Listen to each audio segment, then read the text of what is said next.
We recently had the Super Mario Bros. Wonder Direct, giving us an in-depth look at the game.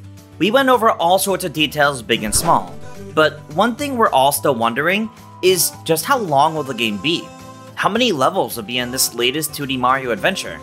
Well, we may just be able to figure that out. We can learn a lot from this menu screen of World 1. The top bar up here seems to toggle between worlds, so right now it's on World 1, with the big Wonder Seed already collected, and also showing how many small Wonder Seeds have been collected from the levels. The L and R buttons are to change worlds, and down here, they seem to indicate that there are 8 pages.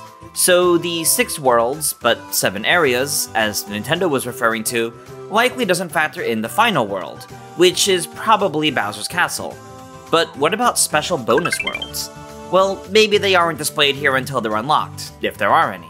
But taking a closer look at specifically World 1 here, we can see 21 points of interest, indicated by these white icons dotted along the map.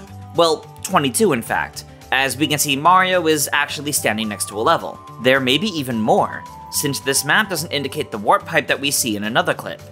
14 of these points are big circles, which we can see indicate levels, plus the one behind Mario would make for 15. There were also 5 small circles, some of which don't line up with full levels, such as this online play satellite dish. Several of them are for these badge challenge levels. There's also the shopping icon for the store, and the castle icon, which is probably for the final level of the world. So that means we can assume about 16 full levels in World 1, with several small challenge levels as well. So let's round this to about 20 levels in World 1. If we assume the 6 full worlds all have about the same amount of levels, being about 20, then that's already 120 levels in the game.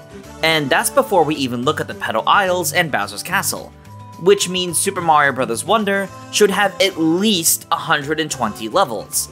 With varying amounts of levels per world, plus however many may be in the Petal Isles and Bowser's Castle, and leaving room for potential bonus worlds, we may be looking at something closer to 150 levels in total, which is an incredible number. And to put that into perspective, let's compare with some other Mario games. The original Super Mario Bros. Has 32 levels, while Super Mario Bros. 3 has 88 in total. Of the 2D Mario series, Super Mario Bros. 3 actually has the most, as the rest of them sit in the 70 to 80 range. That puts it pretty far ahead of the rest of the 2D Mario games. But what about some others? Super Mario 3D Land has 16 worlds, all of them on the shorter side, with a grand total of 96 levels. Super Mario 3D World, on the other hand, has 8 main worlds and 4 bonus worlds, with a grand total of 119 levels. So, in terms of level count, Super Mario Bros. Wonder is closer to 3D Land and 3D World, but even still, should manage to surpass them. Seriously, if these estimates are correct, then Super Mario Bros. Wonder is shaping up to be the biggest 2D Mario game we've ever had, and that is very exciting. But what do you guys think? How many levels do you expect Wonder to have? Let us know your thoughts down in the comments below, and stay tuned to GameXplain for plenty more on Super Mario Bros. Wonder. Until next time, farewell.